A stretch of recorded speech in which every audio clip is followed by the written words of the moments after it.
Hi மக்களே, அனைவருக்கும் வணக்கம்.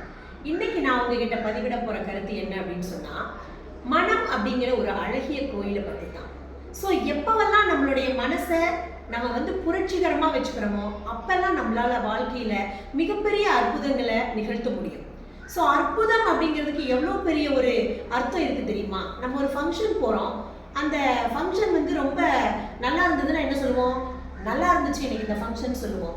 இல்லைன்னா இந்த ஃபங்க்ஷன் மிக சிறப்பாக இருந்துச்சுன்னு சொல்லுவோம். ஸோ அதையெல்லாம் தாண்டி இது ரொம்ப அற்புதமாக இருந்துச்சு அப்படின்னு சொல்லுவோம் இல்லைங்களா? அந்த அற்புதம் அப்படிங்கிறது ஒரு தனி ரகம் இருக்கு. ஸோ அது மாதிரி நம்மளுடைய மனசை நம்ம எப்பெல்லாம் புரட்சிகரமாக வச்சுக்கிறோமோ அப்போவெல்லாம் நம்மளால வாழ்க்கையில் மிகப்பெரிய அற்புதங்களை எல்லாம் நிகழ்த்த முடியும். ஓகேங்களா? So every man can perform the highest miracle in life only by the revolutionizing his mindset ன்னு சொல்லுவாங்க இல்லைங்களா? ஒரு உதாரணம் சொல்றேன். நம்ம இலக்கியத்தில் பார்த்தீங்கன்னா பழமொழி 400ல் ஒரு 5வது பாடல் மிக ஒரு அழகான ஒரு அற்புதமான விளக்கத்தை சொல்லியிருக்கோம். என்னன்னா, புன்னை மரங்கள் பார்த்தீங்கன்னா மிக உயரமாக வளர்ந்து நிறைய பூக்கள் பூத்து நறுமணத்தை தரும்.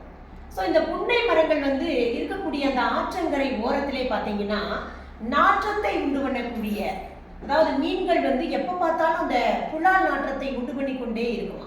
ஸோ ஒரே இடத்திலேயே பூத்து நறுமணத்தை தரக்கூடிய அந்த பூக்களும் இருக்கிறது. அதே போல புலால் நாற்றத்தை உண்டு பண்ணக்கூடிய அந்த மீன்களும் அந்த இடத்துல தான் வசிச்சுட்டு இருக்கு.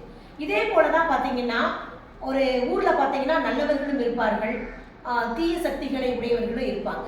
ஒரு பெரிய விலங்குகளும் இருக்கும், சிறிய விலங்குகளும் இருக்கும். அந்த பெரிய விலங்குகள்லாம் தன்கிட்ட வலிமை இல்லாத ஒரு காரணத்தினாலே அந்த சிறிய விலங்குகளை அடித்து கொண்டு சாப்பிடுவதில் சிறிய வயதிலிருந்தே ஒரு பழக்கத்தை உண்டாக்கி கொண்டிருக்கும். மக்களை இதை ஒரு எடுத்துக்காட்டா எடுத்துக்கிட்டு நம்மை சுற்றி கெட்ட நறுமணங்கள் கொண்ட வாசனைகள் நம்மை சுற்றி வட்டமடித்து கொண்டிருந்தாலும் நாம் என்ன செய்ய வேண்டும்? அந்த உயர்ந்து நின்று பூத்து குலுங்கக்கூடிய புன்னை மரங்களை போல நாம் பூக்கள் பூத்து நறுமணம் மிக்கதாக நம்முடைய மனதை புரட்சிகரமாக எப்பொழுதெல்லாம் நாம் மாற்றிக்கொள்ள நாம் முயல்கிறோமோ அப்பொழுதெல்லாம் நாம் நம்முடைய வாழ்க்கையிலே மிகப்பெரிய அற்புதங்களை நிகழ்த்தி மிகச் சிறப்பாக நம்மால் வாழ முடியும் என்பதை இந்த ஒரு அழகான ஒரு பாடல் நமக்கு எடுத்து காட்டுகிறது. வாய்ப்புக்கு நன்றி மக்களே.